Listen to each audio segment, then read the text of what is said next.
హెల్తీగా టేస్టీగా ఉండే బ్రేక్ఫాస్ట్ కోసం చూస్తున్నారా? అయితే ఈజీగా ప్రిపేర్ చేసుకునే ఈ కార్న్ దోస ఒక్కసారి ట్రై చేసి చూడండి. మళ్ళీ మళ్ళీ చేసుకొని తింటారు. దీన్ని ప్రిపేర్ చేయడానికి స్వీట్ కార్న్ కాకుండా నార్మల్ కార్న్ తీసుకోవాలి. వీటిని నీట్గా వాష్ చేసుకొని మిక్సీ జార్లో వేసుకోవాలి.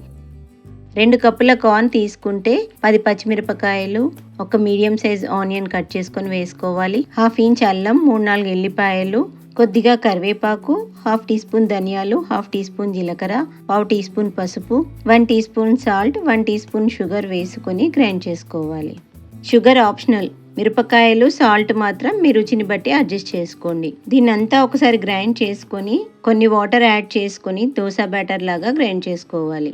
మక్కగారెలకు సేమ్ ఇంగ్రీడియంట్స్ యూస్ చేస్తాము, కానీ పిండిని గట్టిగా గ్రైండ్ చేసుకుంటాం. అదే దోశకైతే వాటర్ యాడ్ చేసి గ్రైండ్ చేస్తాం. మీకు మక్కగారెలు రెసిపీ కావాలనుకుంటే డిస్క్రిప్షన్లో మెన్షన్ చేస్తాను, చూడండి. ఇది మరీ పలచగా కాకుండా కొంచెం థిక్గానే ఉండేలాగా గ్రైండ్ చేసుకోవాలి. ఇలా గ్రైండ్ చేసుకున్న పిండినంతా ఒక బౌల్లోకి తీసుకోవాలి. పిండినంతా ఒకసారి బాగా కలుపుకొని దోశలు ప్రిపేర్ చేసుకోవాలి.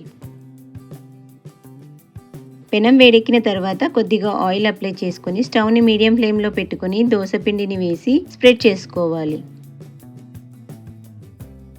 మరీ పలుచగా కాకుండా కాస్త లావుగానే దోశని వేసుకోవాలి.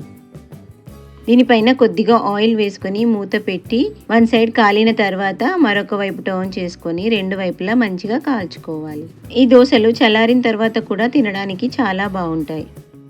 పిండిలో వాటర్ ఎక్కువై దోశలు సరిగా రాకపోతే కొద్దిగా రైస్ ఫ్లవర్ని యాడ్ చేయాలి. ఇలా ప్రిపేర్ చేసుకున్న దోశలని నెయ్యితో కానీ పెరుగుతో కానీ తింటే చాలా టేస్టీగా ఉంటాయి. ఈ కార్న్ దోశ మీకు నచ్చితే ఒక్కసారి మీరు కూడా ట్రై చేసి ఎలా ఉందో కామెంట్స్లో చెప్పండి. మరిన్ని ఇలాంటి రెసిపీస్ కోసం నా ఛానల్ని సబ్స్క్రైబ్ చేసుకొని వాళ్ళు సబ్స్క్రైబ్ చేసుకోండి.